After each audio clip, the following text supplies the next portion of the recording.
ये भी पता चला कि पुलिस वालों की तरफ से भी ये ऑर्डर आया है कि अगर कोई व्हीलिंग करेगा हम उसे पकड़ेंगे, सख्त सज़ा देंगे। और मैं तमाम मर्दों से भी औरतों से भी गुजारिश करता हूँ, बाज़ औरतें भी आ जाती हैं बाहर बाज़ारों में, होटलों में खाने के लिए, ये मिजाज ख़त्म करें।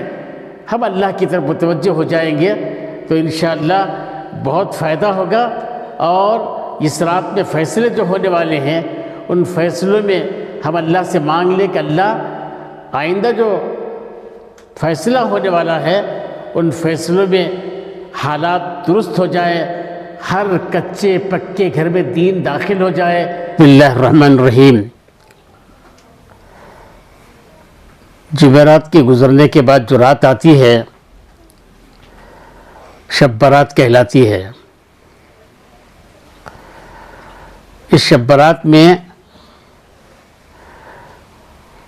हमको चाहिए हम तन्हाई में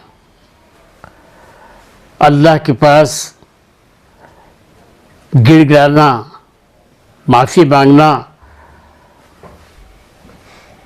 ताकि अल्लाह ताला हमारे गुनाहों को माफ़ कर दे। आजकल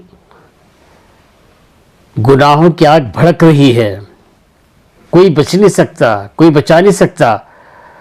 बस अल्लाह से यूँ कहें कि अल्लाह, जिस तरह तूने हज़रत इब्राहीम अलैहिस्सलाम को नमरूद की आग से बचाया, हम तमाम को अपने करम से गुनाहों की आग से बचा ले।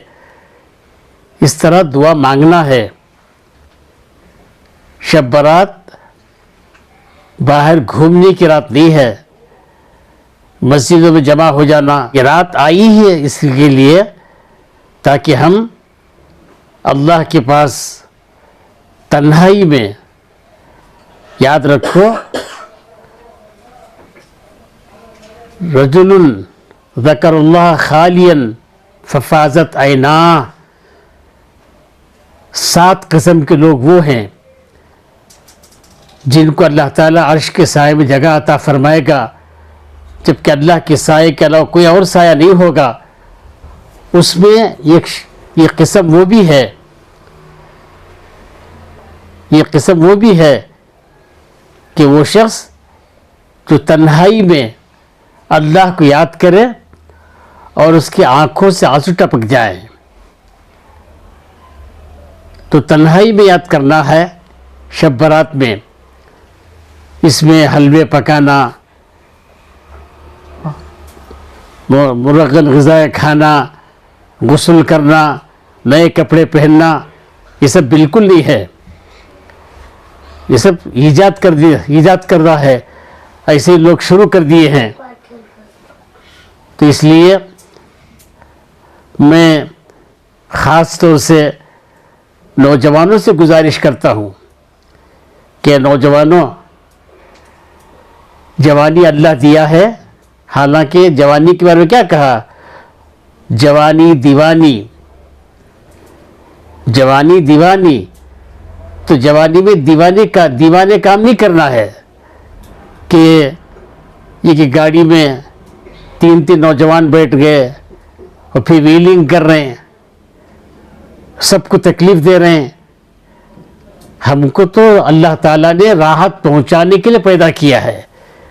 खैरुन्नास मैं यनफ़उन्नास, लोगों में सबसे बेहतर वो शख्स है जो लोगों को नफ़ा पहुंचाए। तो लोग में हिंदू, मुस्लिम, सिख, ईसाई सब आ गए, सबको नफ़ा पहुंचाना है। आप व्हीलिंग कर रहे हैं, रात भर चीख रहे हैं, कोई पटाखे उड़ा रहा है, कोई गड़बड़ कर रहा है, जबकि फजर की नमाज को जगाने के बारे में भी मुफ्ती शफी साहब रहमतुल्लाह साफ लिखा है। अगर कोई कहे कि मुझे जगाओ तब जगाओ, हर जगह जाकर जगाने की इजाज़त भी नहीं है, इसलिए कि हो सकता है कोई हार्ट पेशेंट हो, कोई बीमार हो, उसको तकलीफ़ होगी। इसलिए मैं नौजवानों से ख़ास तौर से गुजारिश करता हूँ कि कम से कम इस मर्तबा से तय कर लें कि हम इंशाअल्लाह व्हीलिंग नहीं करेंगे, बाज़ारों में नहीं घूमेंगे, रोडों में नहीं जाएंगे, बल्कि अपने घर में रहकर पूरी रात अल्लाह के लिए रो, नमाज़ें पढ़ो, उम्री ख़ज़ा नमाज पढ़ो, फिर जो है तहज्जुद पढ़ो और सलातुल हाजत पढ़कर अल्लाह से मांगो गुनाह, अल्लाह ताला गुनाहों से हमें पाक कर दे और अच्छे हालात आ जाएं। हालात भी अच्छे आएंगे अगर हमारे अमाल अच्छे हो जाएंगे, हालात अच्छे आएंगे। फिर जो आजकल परेशानियां चल रही हैं वो परेशानियां भी ख़त्म हो जाएंगी। और मैं तमाम मर्दों से भी औरतों से भी गुजारिश करता हूँ, बाज़ औरतें भी आ जाती हैं बाहर बाज़ारों में, होटलों में खाने के लिए, ये मिजाज ख़त्म करें। हम अल्लाह की तरफ मुतवज्जो हो जाएंगे तो इंशाअल्लाह बहुत फ़ायदा होगा। और इस रात में फ़ैसले जो होने वाले हैं उन फैसलों में हम अल्लाह से मांग लें कि अल्लाह आइंदा जो फ़ैसला होने वाला है उन फैसलों में हालात दुरुस्त हो जाए, हर कच्चे पक्के घर में दीन दाखिल हो जाए सबका, और जालिमों को अल्लाह पाक कर दे, अदल इंसाफ पूरी दुनिया में कायम हो जाए। ये भी पता चला कि पुलिस वालों की तरफ से भी ये आर्डर आया है कि अगर कोई व्हीलिंग करेगा हम उसे पकड़ेंगे, सख्त सज़ा देंगे। इसलिए पुलिस वालों की भी राहत मिले, वो भी खुश हो जाएं। जैसे आप देखते हैं कि बड़े बड़े इज्तिमात होते हैं, सुकून से आते हैं, सुकून से जाते हैं। कोई पुलिस वाले खुद ताज्जुब करते हैं कि कितना बड़ा मजमा, लाखों का मजमा जमा हुआ है, कोई डिस्टर्ब नहीं हुआ।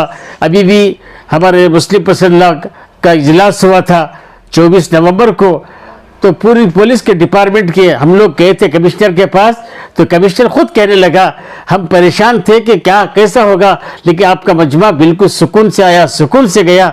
इसलिए मैं गुजारिश करता हूं कि पुलिस डिपार्टमेंट में ये असर पड़ जाए कि वाकई मुसलमान किसी को तकलीफ़ नहीं देते।